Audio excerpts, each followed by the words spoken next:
Okay, this week we are going to be speaking about Plato's Republic. Last week we were speaking about tragedy and a tragic vision of human life. Now we're moving into a rationalistic picture of human life. This is probably a picture of human life that you are more used to. This is the world of science and mathematics. This is now coming out of Homer's world. Not only the tragedians, but also the rationalists emerged from basically the world that Homer had set for you in this particular, as you saw it in this particular course. So what am I going to try to do today? In one lecture on Plato and on Plato's Republic, many things need to be done. What I'm going to try to do is focus on two main topics in this work: justice and how he defines justice, what is justice, and then taking you more into his philosophical world, if you like, the way he saw the world, his understanding of the world you live in, to see whether it fits in any way with your own understanding of the world. And that's what these courses are meant to do: give you a chance to engage with, dialogue with views of the world that have influenced people throughout the centuries and up to today, but with two hopeful objects. One, empathy, to try to understand things from, as much as possible, their own point of view, the point of view represented in the text that we have reading them, but also always comparing them or thinking about them in terms of our own particular views. So if you're all with me now, on the fly sheet, we have a quotation from a famous mathematician who became a philosopher in the early 20th century, Alfred North Whitehead. And he sums up something very true, I think, about Plato, that he says 2,500 years, we would say now almost 2,600 years, of Western philosophy, and we would add Islamic philosophy, is but a series of footnotes to Plato. So Plato is extremely influential. Coming after him is Aristotle, and then later on in the Roman world, Plotinus, Aflatun. Plato is an extremely important figure. He's influencing you all right now, whether you know it or not, in many, many ways: socially, politically, legally, literarily, poetically, philosophically, theologically. Believe it or not, Plato is still very much alive in the world today. So basically, the things I want to focus on are in the Republic, in your readings. The first part of your readings focus on what is justice. And as he comes to a definition of what is justice, you get a taste and a feeling of what the man was doing. People, sort of a cross-section of Athenian society, were taking a walk from Athens down to their port, Piraeus, the port of Piraeus. And they were engaged in dialoguing, human give and take, on the topic of what is justice. And each one of them will tell you what they think justice is, what they have picked up by osmosis from the society they're in. And one will say, it is honesty in word and deed, it's being good to your friends and bad to your neighbors. They'll pick up various things like that. Now, Socrates' his job is to show them rationally and logically and argumentatively that their view doesn't hold water, as we say. It does not hold rational investigation. And so then one of the people who is more than just picking things up by osmosis, the sophist, and this is sophism, the sophist, Thrasymachos, in your readings, he gets very impatient. And he says to Socrates, "Come on, Socrates, you know what, everybody knows what justice is. Stop wasting our time with all this fancy pretending like, we're doing something rational or whatever. Everybody knows what justice is. Justice," and listen to this because I'm sure many of you will agree, justice is very simply what the strongest decide is justice, and the weaker have to obey. There's no such thing as justice, rational justice, interpersonal justice, justice that we can all, some kind of a common standard for everybody. But rather, justice is simply power. All right? Who sets the laws in your state? Who sets the laws in your family? Who says, who sets the laws in your group of friends if you're the deek, if you're the important one there? Okay? Power, power, power. And this is the heart of the sophists, Thrasymachos representing them. And basically their view was that every one of us, every individual one of us, decides what is true. There is no common justice, there's no common truth. Each one decides what is true. And so for you to understand Plato and Aristotle after him, and people like that, and Socrates before Plato, I have to speak about Socrates in a minute. Socrates, Plato, and Aristotle, one of their main objectives was to try to see whether we can't use our human mind, whether we can't use reason, to give an alternative to the whole question of power. We know that, unfortunately, power is what usually rules everything. Their question, really, and your question today should be, is there some other way? Can we find some way of dealing with human beings and human societies in a way that isn't just based on power, but is rather based on reason? Is it possible? This was their great venture. This is Plato's great venture, which was initiated by Socrates. In this book, he uses Socrates as the main figure because it's a book of philosophy, but it's very much still a poetic book, a book using mythos, using images and using pictures and people speaking with each other, but to give a rational philosophical view of human life, which will be in contrast with the tragic vision of human life, which you had last week with Oedipus. The tragedians and the rationalist philosophers were equally intelligent, equally educated, equally brilliant people, but they came to different conclusions. Sophocles comes to the conclusion, life is tragic, as we saw last week. Now, Socrates, Plato, and Aristotle are offering us a different conclusion about our human life, a different vision, really, because they're not just conclusions, but saying life really is finally, once you understand it properly, is finally rational at its heart. And so, when Thrasymachos hurls this challenge, the two brothers of Plato, who are also characters in this work, in this dialogue, they challenge Socrates. They say, okay, these have not really been serious challenges. What we want to know, Socrates, is can you give us a rational argument for why justice is always better than injustice? And to do this, they use a myth, the myth of Gyges. Gyges is this shepherd who, walking around AUB campus, finds a hidden, a buried treasure, a ring. He puts the ring on and he becomes invisible. So now the question is, if I could be invisible and I could do what I like and nobody would catch me, what would ever make me be just? And you have to convince me rationally, not just give me some moral moralities or some religious views or something. I want you to convince me rationally that justice is always better than injustice, even if you can get away with it. Cheating is always wrong, even if you can get away with it. Betraying a friend is always wrong, even if you get away with it, etc. Give me a rational argument for this. And so that's where Socrates starts to give, Plato, through using the mouth of Socrates, starts to give this definition. And the way he does it, and I'm going to summarize it quickly because I want to get to some more difficult parts of Plato, but that's the first part, and on your fly sheet, what is justice?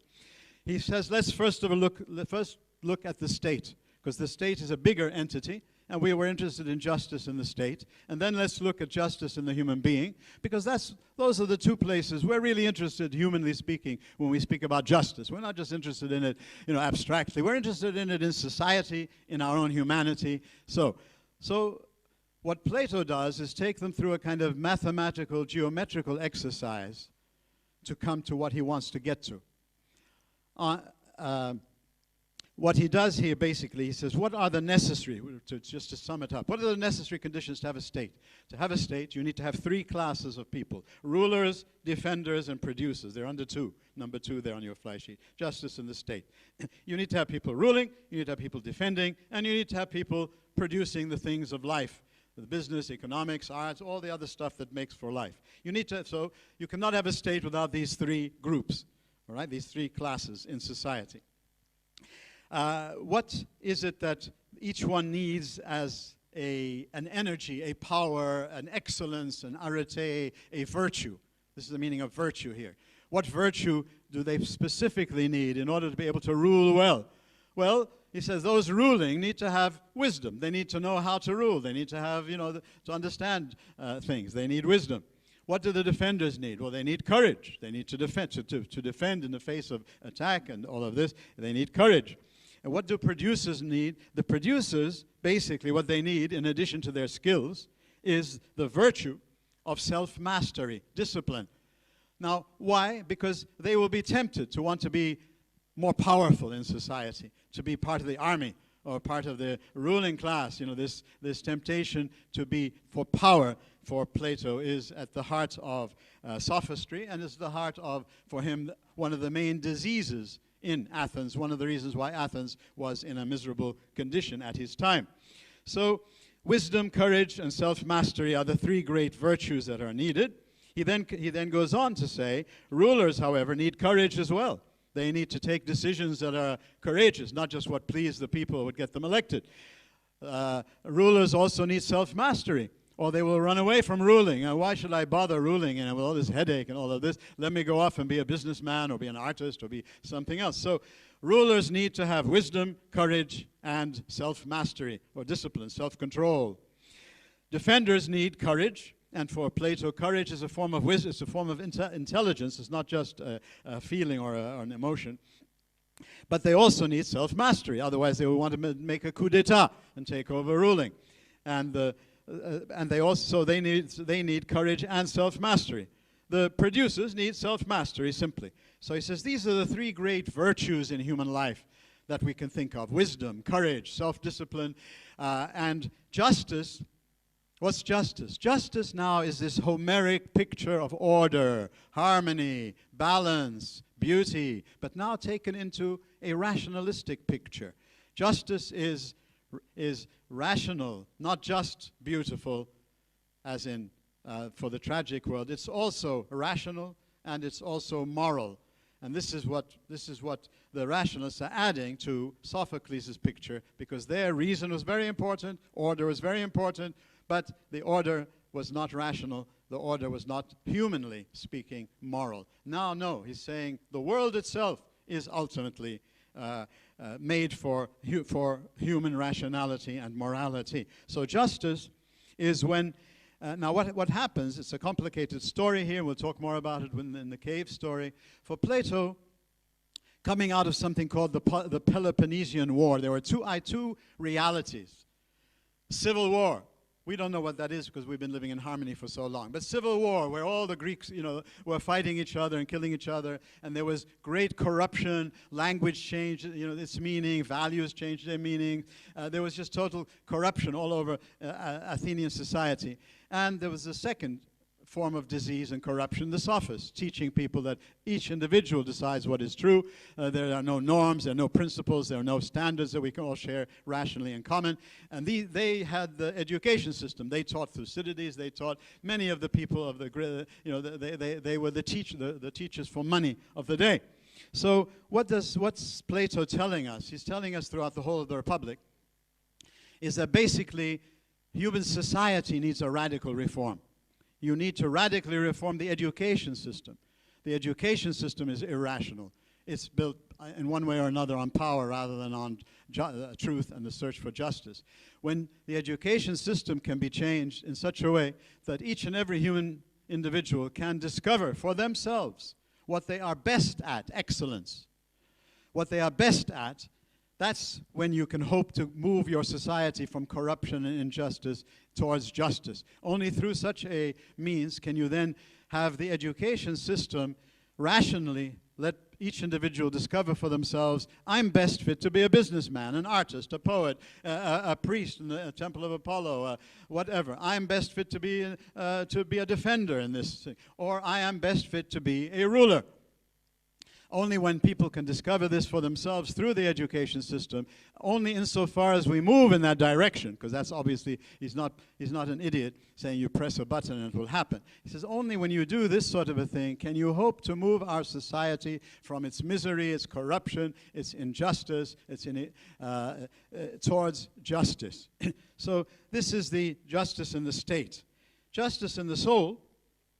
So it can be summed up under the three there. Justice is the principle of order and differentiation, where people enter into doing the proper role. Proper for him means the rationally, by nature, role that you're fit for. This is how he saw humans. Each one can do many things, but we're all can do so excellence. Excellence can only be done in a limited amount of things for each one of us. When we discover what it is we can be excellent at, when we do that, then we get justice. And that, of course, is the great problem for all rationalism. How can you get people to do what their reason tells them to do? Plato never solves that problem. But what he's saying, though, insofar as reason can speak about these things, that this is his mathematical, geometrical. Now, this is the sufficient condition. The necessary condition is to have the three classes.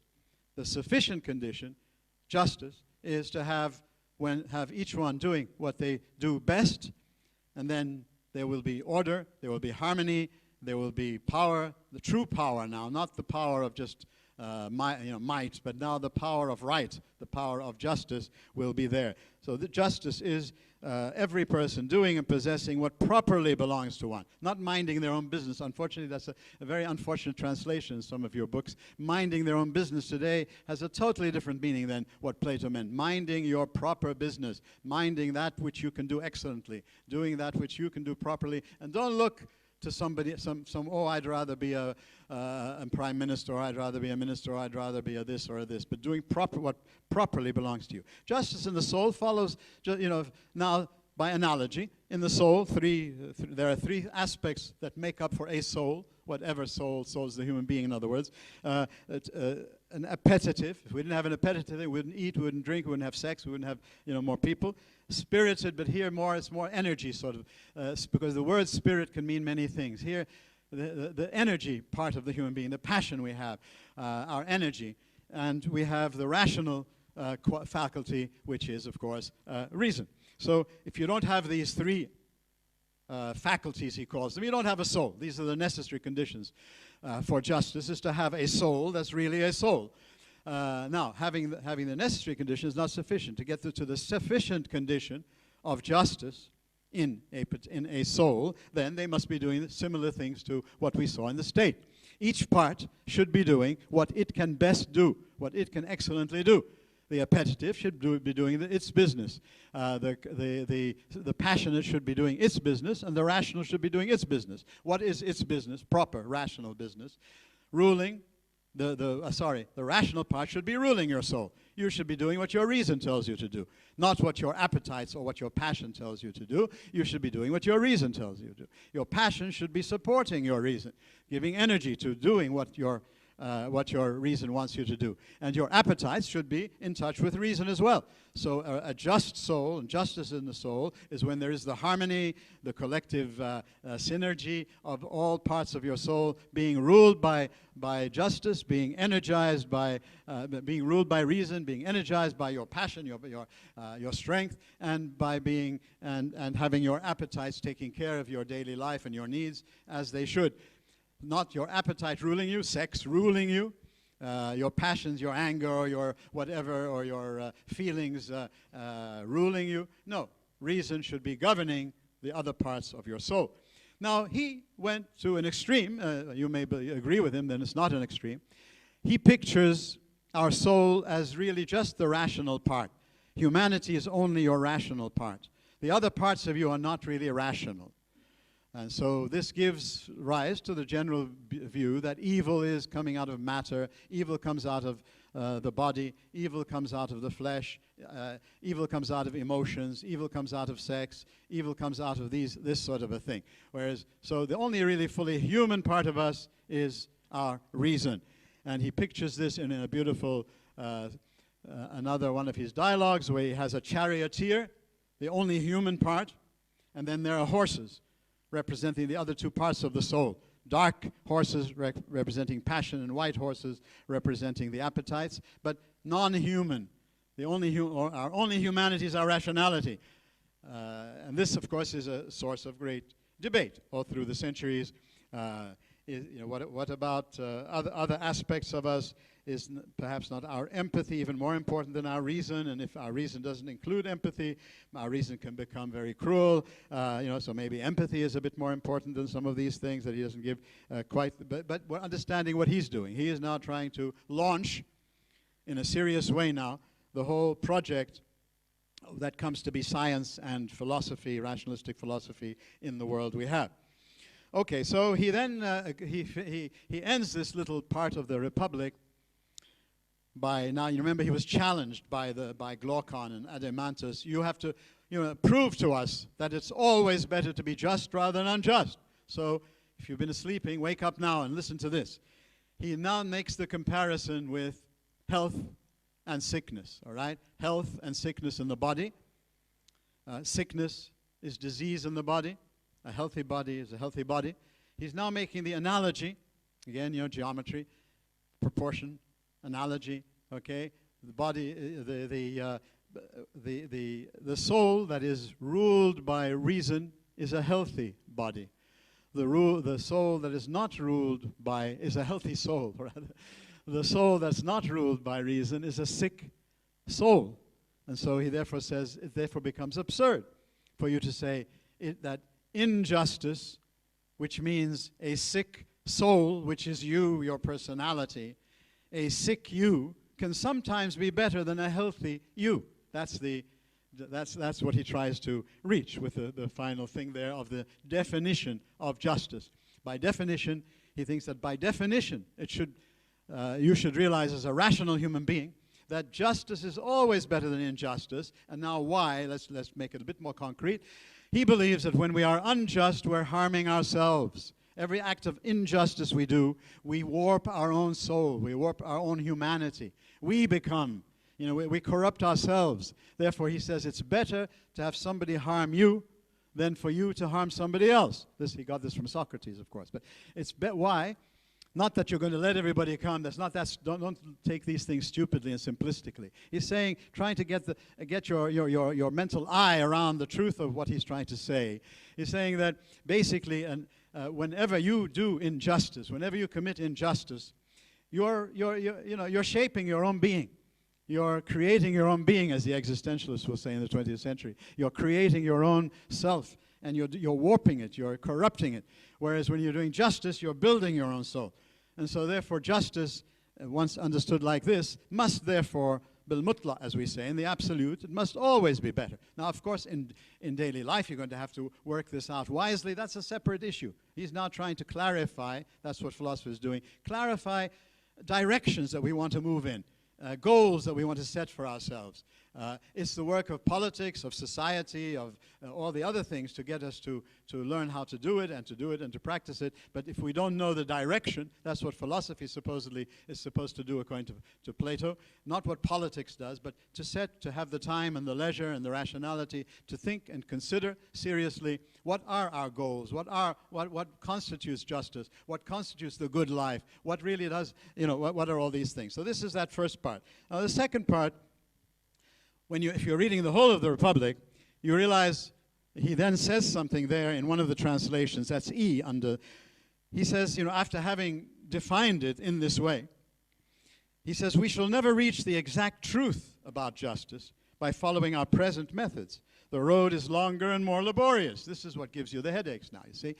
Having thought that, now we have a way of, through kind of a geometrical, mathematical, philosophical analysis, come to a definition. He says, this is still superficial. Justice, for you to really understand what justice is in human life, you need to know more profound realities. You need to see insight for the rationalists. You need to see rationally more broader, more basic issues. If you don't see them, then your understanding of justice will be okay, better than that of the sophists, better than that who get it by osmosis. But, it's now at least it's rational, geometrical, mathematical, but it's not yet reached the profundity and the depth of what the human mind can achieve when it's developed completely fully. And that's what the second part of that fly sheet says there. Now I'm going to move to the PowerPoint, and you have all these PowerPoint things on your sheet there anyway later. So now just pay attention so I can get through with here. Now, we've moved now, by the way, from the world of Homer into Athens last week, of course. But the background was the Persian Wars. Why we're in Greece rather than in Persia? Because and Herodotus, the great historian, tells you about that. If you ever want to look that up, why is it that we're following the Greeks and not the Persians? The wars there, Athens. We've seen that already. The golden age of Pericles. I remind you from last week that Sophocles, Socrates, and Thucydides, the historian, were all contemporaries. And so what we're having really is a battle between the tragedians and the rationalists at the same time. It's not that one comes before the other. At the same time, and that's how you can understand better the play we read, Oedipus the King, and now the Republic. Why does in the Republic he wants to kick out all the poets from what is the Republic? The Republic means that's, rationally speaking, the best way we can live. The best community we can think of rationally. That's what he means by the Republic, in the title, the philosophical title of the work. So at one point, Plato will say, we want to kick out all the poets from our society, from our true society, because primarily they were teaching people to understand the world in the tragic way. All right? So so it's a dialogue going on. That's the only way you can understand cultures. Don't look at them individualistically and atomistically. Always see what are they dialoguing with, and you get a much richer understanding of each view. So now with the rationalist view, basically, and by the way, let me just give you a bit of a background. First of all, I said the Peloponnesian War, which was a horrible thing that tore the Greek city-states apart, the polises, and so that's one of the reasons why Plato was so against both of the sophists and the political power of the day, because he was living what happens when you get those ruling are just a question of power and not really any wisdom, and the sophists teaching people that there's no hope for reason really to unite people. It's a power game. Each one develop your reason the most powerful way, and then you will decide what justice is. Okay, Socrates now becomes the philosophical hero, the icon for the philosopher who not only preaches but practices what he preaches all the way to his death. They send him to his death through a fake trial. They frame him. They accuse him of things which he wasn't doing. He turns the tables on them in something called the Apology, written by Plato. Plato attended the trial of Socrates when the Athenians, the corrupt Athenians, they condemn him to death. And he had wasta, Socrates. Wasta. You know what wasta is? I know, in Lebanon we don't know what it is. I'll have to explain it to you, sorry. Wasta means when you don't get things on your own qualification. You get it because you're ammo or khalu or teta, or somebody has some connection with somebody who has power, all right? So his friends come and they want to get him out. He's been condemned to death. He says, I'm not worried about death. I'm worried about living a bad life. And I'm not worried about what happens after death. If I've been living a good, rational, honest life, then death will lead me into something wonderful. Why should I think of Hades and all these horrible stories you hear about? If I live a bad life, then maybe I should be worried about what happens to me after death. But death itself, I'm not worried about death, says Ammo Socrates. And so he goes to his death rather than allow the people to set him free. So he becomes the model for pursue the truth and put your life where your mouth is. Don't just give beautiful speculation and theories and all of this, but live it. Be ready to suffer for it if it's serious. Plato and Aristotle follow him, obviously.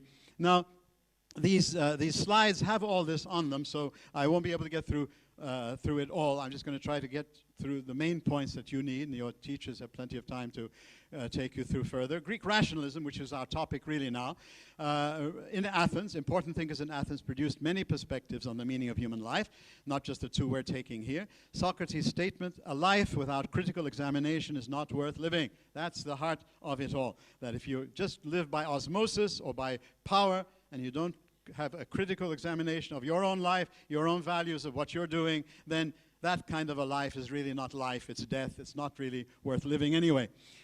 So you can see that both Sophocles as well as Plato believed in this, because this was the message of Oedipus, as far as I'm concerned, that he was critically examining everything he could critically examine. His problem was that in that world, your reason isn't going to lead you to a happy truth. It'll lead you to truth. And so through his critical examination, he reaches the truth, but he's not happy. All right. Now, what the rationalists are telling us that no, with critical examination, with the proper use of the mind, you will reach happiness, you will reach fulfillment. The world itself is rational and moral. So, mythos and logos, two terms you should become familiar with if you're not yet. Mythos, from which we get myth, has nothing to do with what we usually think of as myth today. Myth is a lie. Mythos and logos represent two parts of your mind, the powers. The mythos, the creative power of your mind, vision that you can see directly, as in art, as in religion, as in poetry, as in many, many fields of our humanity. The most important, in relationships with others, you see a truth in your relationship with another human being. You have a power well beyond the scientific, rationalistic powers that you have. And so mythos is what was being represented through Gilgamesh and Homer and Sophocles. Logos simply means now the power you're using in your mind, that aspect you're using, is your rationalistic, scientific, logical, argumentative, analytical power. Right? You have these two powers. Now, hopefully, since we don't live in Athens of that day, by now we can realize that they're both extremely important. At that time, okay, to bring in logos, to bring in the rational, the fuller use of the rational aspect of the human being, Socrates, Plato, and Aristotle took us into what becomes called Greek rationalism. Two terms that we both need. They're not antagonistic. It's just we need to understand what each one has the power to do and then try to wed them, and then we get a fuller picture of our humanity. So in terms of Greek philosophy generally, the pre-Socratics, once you had Socrates, Greek philosophy became divided into pre-Socrates and post-Socrates, show you how important Socrates was. They were cosmologists. They were the cosmos. Let's understand the cosmos in terms of rational logos, rational terms. Water, air, fire, earth, just water, various ways of understanding from which we can get, physics and astrophysics and all science later on, basically. But they were cosmologists, trying to do philosophy, meaning understanding in some kind of scientific way, analytical way, the cosmos. And it was a rich experience. But what Socrates does, and his revolution, is bringing down philosophy from a study of the cosmos to the study of the human life. What is the good life becomes the main question now for Socrates. All Greek philosophers after Socrates claimed him as their muse. Plato and Aristotle especially influenced the progress of European and Islamic thought. Plato's Republic, the book you're reading, the title in its technical connotation, its philosophical connotation, not its dictionary, for God's sake, definition. But the way it's being used in this particular work philosophically by Plato, the politeia, is the best rational structure for the polis, for human society. How can we rationally come to see better? What is the best? How can we structure? That's his forms. His ideas are mental structures, just like the triangle is a mental structure of triangular things in the world. He believes that as your mind develops, you'll be able to see structures in things that are not just material, but that are intellectual. He believes in another world, but it's the intellectual world. It's not another world geographically or that starts after life or something like that. This is the rubbish you hear about Plato, unfortunately. These two worlds are right now. Right now you exist in the world of material and physical. Right now you also exist in the world of the intellectual. The question now for philosophy is how to develop that intellectual with all of its powers. So the two worlds of Plato and the forms of Plato, and he's an idealist, Aristotle corrects him. We sometimes hear things like this. Think now of what Plato is trying to do. Don't think about any other things you've heard about Plato. He's trying to tell you that we all live in a physical world, but our mind also takes us into an intellectual world. And these two worlds are extremely important, but of course for him, the most important is the intellectual, because that takes us into the world of infinity, if you want to use a phrase like that. So the politeia, the whole work, republic, doesn't mean republic versus monarchy or versus, dictatorship or something like that. Republic simply means the politeia. The politeia, the best inner form, the best idea, Plato's ideas, the best idea, meaning the best form, the best structure, the best rational structure for the polis. The main topic is justice in the state and the soul. We went through that, the structural analysis, the tentative definition. I did all that for you under number 1. Now we come to the second part. What is it he's saying fully, much, globally about our minds, the use of the human mind? You'll have the use of the human mind in two of your main readings. One of them is called the divided line, and the other one is the simile of the cave. When we don't have time with Plato, the simile of the cave incorporates everything. So I'm going to try to spend as much time just on the simile of the cave, because if you can get what he's trying to say there, it's a good introduction, a good start, for a 1,000-mile journey of trying to understand Plato.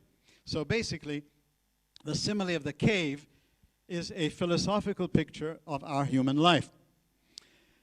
The story goes that we are prisoners in a cave, and they can only look ahead of them on the wall.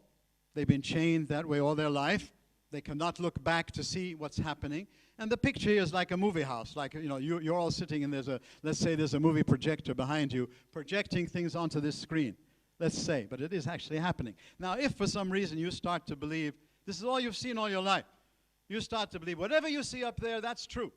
All right? This is the image. This is the mythos. This is the picture. All right?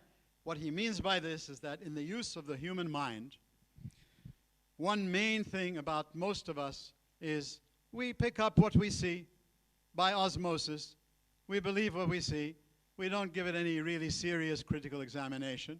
We pick up the latest fashions, what's politically correct at a university, what should I believe at a university, what should I dress like in a university, what should I think like at this university, because now we're at universities, not just in your society, but wherever we are, humans are like that. We pick up by osmosis whatever is going on, and we believe it's the truth, all right? There's another aspect of an improper use of the mind, and that is in the cave also, if you understand what Plato is saying throughout his whole work, is Thrasymachos, the sophist, the one who has developed amongst you all the best mind, and he's now become your teacher, and he is telling you what is the truth, and you're all following him, or yay, all this, okay? And so he has a very fine mind, but he's using it only for power, all right? This, for Plato, the picture he uses here is imprisonment. This is slavery. When you use your mind, which is really you, the true you, when you're using it like that, this is slavery. This is imprisonment. So then in the story, we set free one of them. We have to force. So there's a forced liberation. One of you is set free and dragged out of this room, dragged out of the cave up into nature, all right? What happens? First of all, resistance.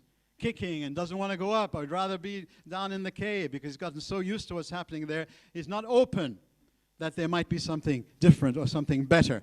And so we naturally resist anything we're uncomfortable with. We're the natural enemies of anything that we are ignorant of, in Arabic we say. So basically resistance in the story of the cave.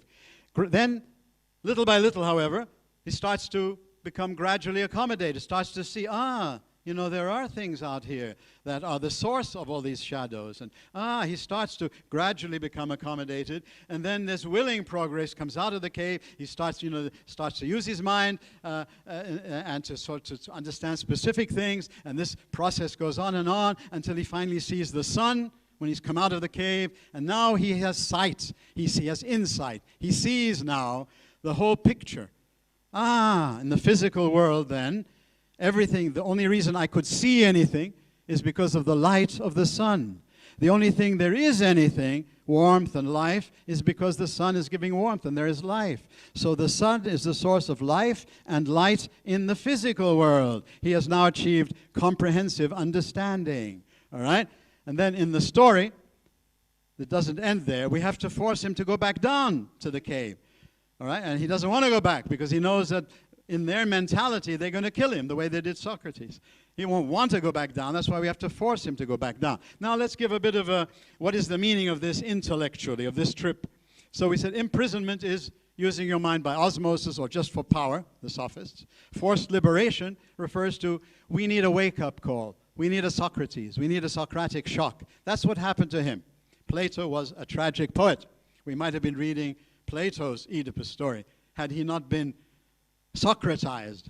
When he met Socrates, the impact of the give and take and the meeting of Socrates and the sort of thing there had him turn around radically from being having a tragic vision of things to having a rationalistic vision of things. So the forced liberation is his image there of bringing Socrates into our life, meaning we need a wake-up call. We won't just naturally want to seek something that's more difficult, that may cost us our prestige or our wealth.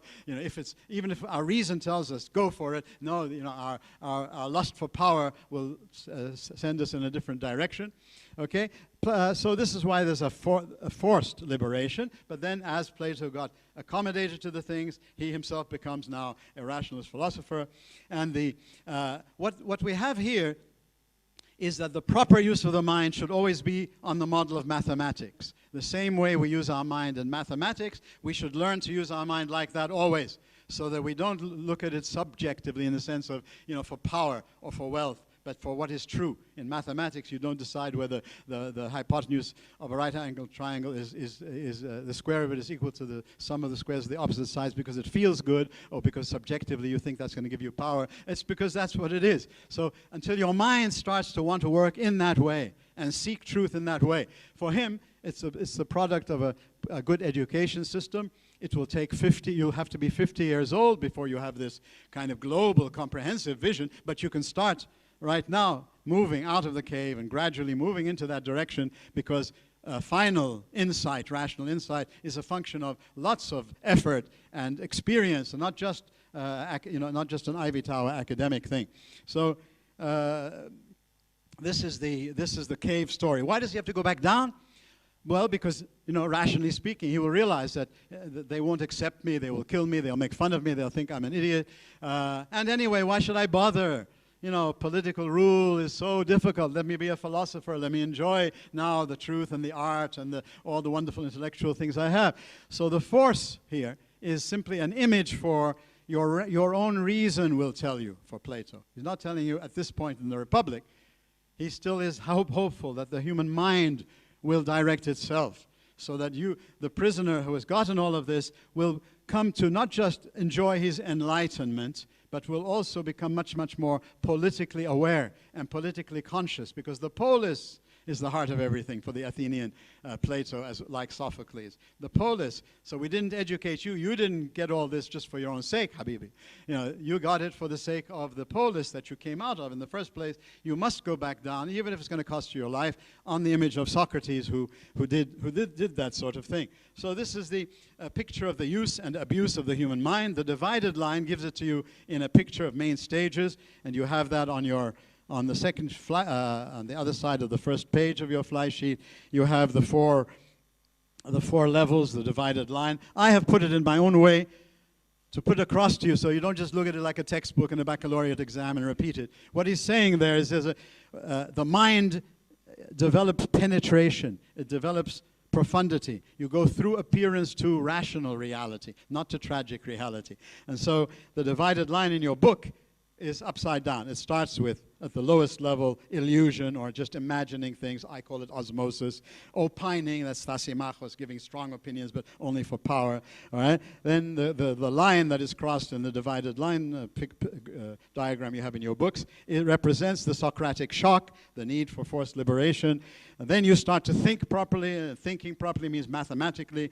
And then finally you come to know in the fullest sense of the word knowledge. These are translations of Greek words, so they may be different in different things. But I want to give you the idea. The mind has power, and the mind can remain enslaved until we get this wake-up call, this Socratic shock, where we start to have an attitude change, where we want now to seek truth and justice for the polis, for humanity, not just for our own sake. And that's the going deeper and deeper into seeing now forms. You now start to have a direct sense of justice. You see it now. You understood it. You've rationalized it. You have definitions of it. But your humanity now responds to a just condition, and the opposite.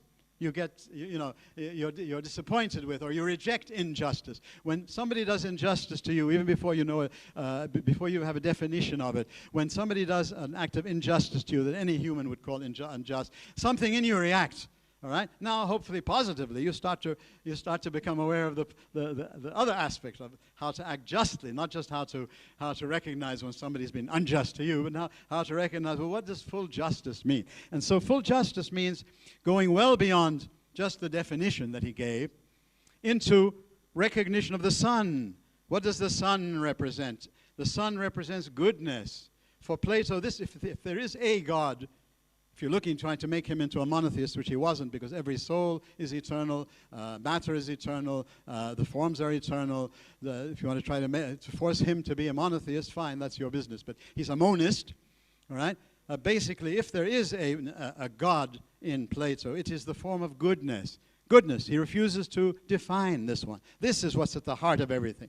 All right? If you can't define the sun, you recognize what the sun is doing in the physical journey. All right? Even if you can't define goodness, you recognize that there's nothing in this world that would exist if there wasn't some goodness in it. And so goodness is the ultimate vision. This is when your mind has been totally developed, and you can see now rational sight, insight, and you can see how everything is connected. So justice, okay, nice to have the definition of justice, but justice is an expression of goodness.